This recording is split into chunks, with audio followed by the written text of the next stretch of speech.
Market की situation वहाँ भी बड़ा एकदम से छींक आई है और उसके बाद पूरी मार्केट जो है वो हिलजुल गई है। कभी उतार कभी चढ़ाव पाकिस्तान स्टॉक मार्केट में मिले जुले कारोबार का सिलसिला जारी था, लेकिन फिर अचानक मार्केट में जिस तेज़ी से बूस्ट किया एक हफ्ते पहले, इस तेज़ी से मार्केट नीचे भी आ गई।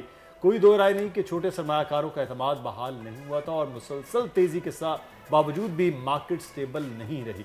मार्केट में अचानक तेजी और नफ्सियाती हदें अबूर करने के बाद मंदी क्यों हो रही है, इसी सारी सूरत हाल में बात करते हैं, क्योंकि इन्वेस्टर्स बहुत खुश थे और बल्कि एक दूसरे को मशवरा दे रहे थे कि आप पैसे इन्वेस्ट करें स्टॉक में, लेकिन एकदम से अब ये मंदी है। इसके पीछे वजूहात क्या है, इस पर बात करने के लिए इस वक्त हमारे साथ मौजूद है ज़फ़र मोतीवाला साहब। ज़फ़र साहब, बहुत शुक्रिया आपके वक्त का। ज़फ़र मोती साहब, मुझे ये बताइएगा कि अचानक से ये क्या हुआ, इसके पीछे क्या वजूहात है? इलेक्शंस के साथ भी जोड़ा जा रहा था मार्केट को, अब तो डेट भी अनाउंस हो गई, कहा गया कि स्टेबिलिटी आ रही है, सब बहुत खुश थे, एक पॉजिटिव सेंटिमेंट था, लेकिन ये अचानक से ही धड़ाम से ये गिर गया, क्या हुआ? देखिए, अचानक नहीं हुआ। टेक्निकली कई एनालिस्ट 64 से 65 और 65 से जब 66 से भी ऊपर चली गई तो टेक्निकल करेक्शन की खबरें मार्केट में आ गई थी। और वही टेक्निकल करेक्शन ओवरबॉट पोजीशन की वजह से अभी हम देख रहे हैं। आज भी शुरुआत तो पॉजिटिव थी 350 पॉइंट, लेकिन अब थोड़ी सी मंदी शुरू हो गई है दोबारा। तो ये करेक्शन है।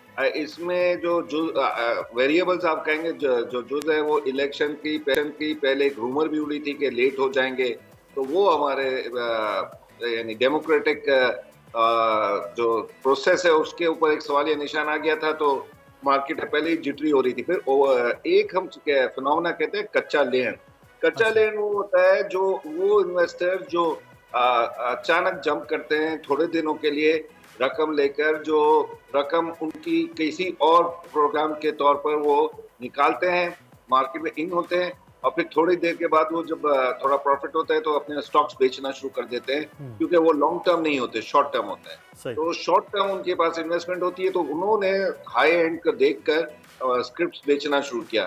फिर जो हमें 3-4 बड़े जो होल्डर्स हैं जो लॉन्ग टर्म सोच कर आए थे, उन्होंने भी बेचा है मार्केट में लाहौर से। और सबसे बड़ी बात ये कि जो दिसंबर की छुट्टियां आने की होती हैं तो फॉरेन फंड इनएक्टिव हो जाते हैं, बैंकें अपनी क्लोजिंग कर रही होती हैं, फंड्स अपनी क्लोजिंग कर रहे होते हैं, और अपना जो इस साल का जो रोल ओवर होगा फ्यूचर का वो अभी हो रहा है, जिसमें इंटरेस्ट रेट बहुत हाई चार्ज किए जा रहे हैं। जब इंटरेस्ट रेट बहुत हाई चार्ज किए जाते हैं तो लोग अपनी पोजीशंस को क्लियर ऑफ करते हैं। अब ये सब वेरिएबल्स का कुछ आंसर, तो इसका मतलब ये है ज़फ़र मोती साहब कि अगले जो 10 दिन हैं वो इसी तरह से मार्केट जो है वो रहेगी अनस्टेबल। तो ऐसी सिचुएशन में जो नए सरमायाकार हैं ख़ासतौर पर जो देख रहे हैं उनको तो फिर ये खौफ वाला एलिमेंट तो बरकरार रहेगा।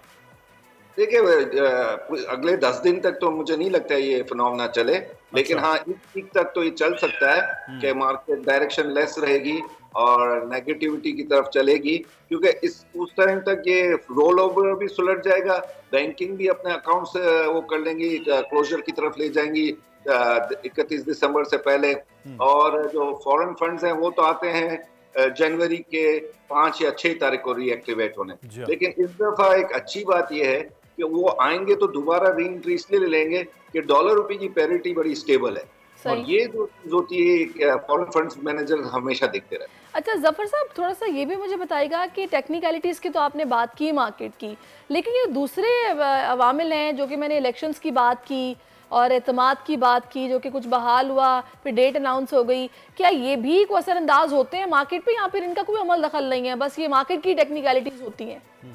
देखिए, मैं तो इससे ज्यादा ये कहता हूँ कि हमारी मार्केट पर माइक्रो लेवल पर, यानी एक पर्टिकुलर कंपनी कितना प्रॉफिट कर रही है, उससे बहुत ज्यादा मैक्रो लेवल का इफेक्ट आता है, जो हमारे जैसे मुल्क में इकोनॉमी पर भी डैमेज करता है। उसके आप कुछ वो सुन लीजिए कि भाई हमारे मुल्क में जो पॉलिटिकल क्राइसिस होता है, जो अपना IMF से डीले होती हैं, जो कर्जे लिए जाते हैं, जो कर्जों के रकम दी जाती है, उसका इंटरेस्ट दिया जाता है, वो हाई एंड का इंटरेस्ट दिया जाता है, ये सब डिसीजन बहुत अफेक्ट करते हैं स्पेशली आप ये देखिए कि इकोनॉमी की डीरेल की ब्लेम गेम जो चल रही है पॉलिटिकल सर्कल में, वो भी हमारी इकोनॉमी को डीरेल करने के लिए वो खुद अब एडमिट कर रहे हैं कि हमारे पॉलिटिकल क्राइसिस ने इकोनॉमी को कितना डैमेज किया है। तो ये सब चीजें तो हर वक्त चलती हैं और ये हमारे मुल्क में अफसोस से कहना पड़ता है आगे भी चलेंगे।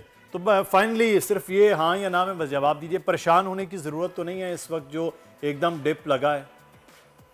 वो परेशान तो ज्यादा नहीं होना चाहिए। अच्छा। लेकिन ये कि अभी जनवरी तक वेट एंड वॉच करना चाहिए। ठीक है, बहुत शुक्रिया जफर मोती साहब हमारे साथ मौजूद, जो है ना वो वेट एंड वॉच की पॉलिसी बता गए। जो आपने लगाए हुए हैं ना, जरा देखभाल के, एकदम जल्दबाजी नहीं करनी है। मैं तो हम तो छोटे सरमायाकार है आपकी बड़ी कंपनियों के साथ चल रहे हैं। अभी आप कल बता रहे थे कि मैं वो पीपल्स बस सर्विस पे सफर कर रही हूँ, आज आप मुझे बड़े सरमायाकार कह रहे हैं। तो ये ऐसे ही पैसे क्या हो गया है?